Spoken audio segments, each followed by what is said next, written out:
cauliflower with mayonnaise, vanilla ice cream with sour cherry sauce, and iced tea. Mm-hmm. All of this menu can be prepared early in the day, including the macaroni and cheese, which need only to be reheated before dinner. And have you tried cold cauliflower? Cook your cauliflower as usual, keeping it whole. Cool it and cover the whole cauliflower with mayonnaise, garnishing it with sliced tomatoes, hard-cooked eggs, and watercress. The ice cream can be homemade or purchased from your favorite dealer. Sour cherries, which are in season right now, stewed gently until done and sweetened to your taste, will dress up the plain vanilla ice cream. And iced tea served with plenty of ice, a thin slice of lemon, and a sprig of mint is almost everybody's favorite summer cooler. And on a day as hot as this, Betty Crocker, I really could go for that meal. And now, let's turn the pages of the Magazine of the Air to our 5-star feature with one of America's most famous novelists and short story writers. And here she is, ladies and gentlemen, Sophie Kerr.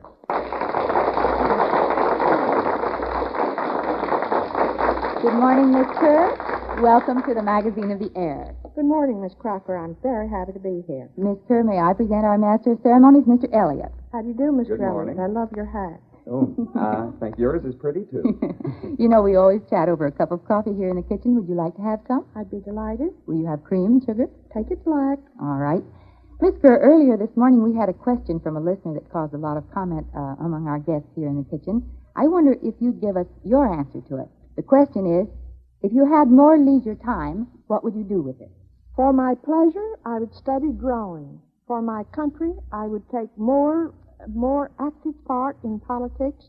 And for international relations, I would learn the Russian language. My goodness, I don't think you'd have any leisure time then at all. It would be a full-time job.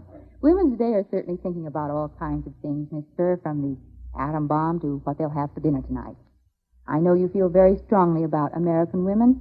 And do you feel that they're really doing a good job of things? I certainly do. I am so tired of hearing women beaten up about being neurotics and about being possessive and about being wasteful and lazy and what have you. It is just not true at all. Mm-hmm. Well, would you make any distinction between the homemaker and the career woman, Miss Kerr? I would perhaps make this distinction. The homemaker has the finest career in the world. Hear, hear. Well, do you feel that they're both doing a fine job, both the career woman and the homemaker? I certainly do. I would like to point out in the record of women a few statistics. Women have entered almost every field of labor, both skilled and unskilled. There are over 16 millions of women gainfully employed at the present time in this country. Women pay about 1/3 of our income taxes. Women own, manage, or are officials of 1/4 of the hotels and restaurants, 1/3 of the apparel shops, and 1/4 of the personal services. There are 17,000 women owners and managers engaged in various branches of manufacturing. In May 1945, that was the latest statistics I could get on it, there were in some 15,000 banks no less than 140,000 women employees. And I don't know why I should go on with these statistics. These are the women, these lost neurotics, these terrible creatures, these harpies that we read about, working efficiently everywhere. They're not just young girls taking jobs until they get married. No. It is estimated that 1/2 the women workers of this country are middle-aged, and that means they are working from choice or necessity to support themselves and those dependent upon them, just as men work. It's certainly most encouraging to hear your views on women when, as you say, so many current books and articles are pointing to women with a disparaging finger. Do you feel that women are playing enough part in our national life? That is, by that I mean politically. I would like to see women take more active interest in politics, and I would particularly like to see every woman use her vote. It is our votes, our ballots, our little pieces of paper that we mark and drop into the box on Election Day, our free, secret expression of our will toward our government. It is our most precious possession. It is our passport to a real new horizon of freedom, independence, and stability in this country. Thank you, Miss Kerr. You know, I'd like to get back to you and talk a little bit about you. I know that you've just written a new book. I think it's your 20th novel, isn't it? Yes. It's called Wife's Eye View, and it's the story of a woman who's a wife and a homemaker, isn't it? Yes, it's a story of a woman who is a wife and a homemaker, and they're just as poor as they can be, and suddenly her husband, who is a poor author, just wins everything. He gets the big prize, and he gets sells to the movies, and they have so much money they don't know what to do with it, and she is not overwhelmed exactly, but he just feels he has become the oracle. He's so inflated with his new honors and new wealth that he just knows everything and feels that he can tell everything to everybody. Mm-hmm.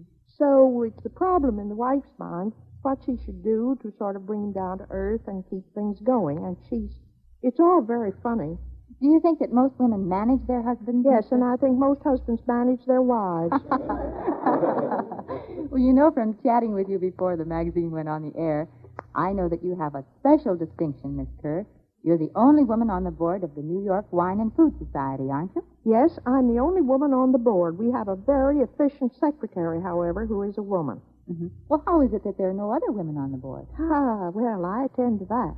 A little dirty work at the crosswords, and I must say, I think the men would be glad if there weren't any women around anywhere.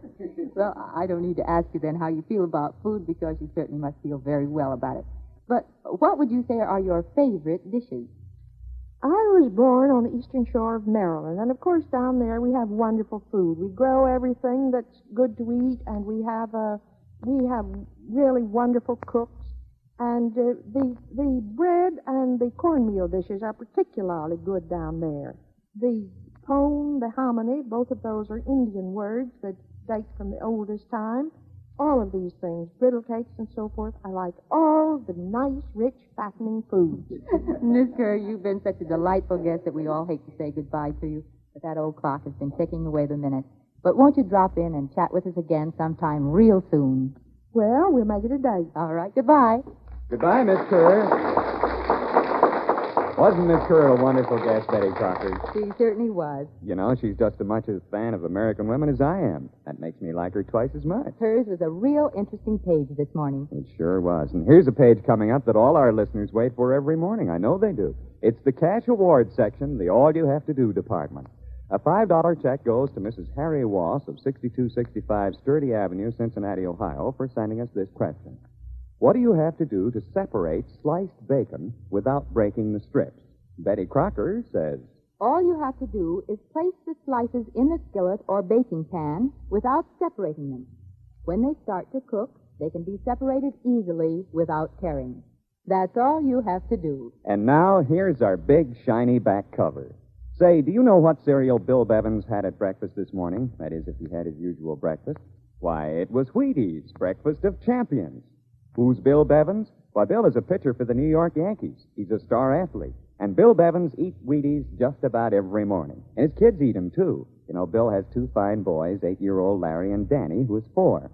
Now, naturally, you're interested in feeding your family well, so I figured that you'd like to hear about this star athlete who eats Wheaties regularly and also gives them to his youngsters.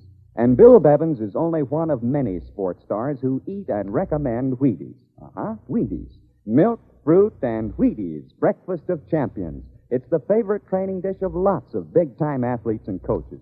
There's swell nourishment in this training dish, too. That's because Wheaties are flakes of 100% whole wheat. Lots of food energy in Wheaties. So how's about giving your family this famous training dish at breakfast? Yes, try the cereal so many star athletes had at breakfast this morning. Try Wheaties. Wheaties are wonderful eating, too. Yes, sir. Ask your grocer today for a couple of packages. The ones with the General Mills trademarks, Wheaties, breakfast of champions. And now, here's Betty Crocker. Do be with us again tomorrow when the Magazine of the Air will bring you another issue packed full of household tips, prizes, fun, cash awards, and listen to this. A big 5-star feature that will give you the secret every woman wants to know. How to fry a chicken golden brown, juicy, and simply delicious. So do join us here in our kitchen again tomorrow. I'll be expecting you. This is Zella Lane speaking for Betty Crocker. Don't forget, tomorrow, Fried Chicken Day. This has been the Betty Crocker Magazine of the Air, brought to you for service and entertainment by General Mills. This is ABC, the American Broadcasting Company.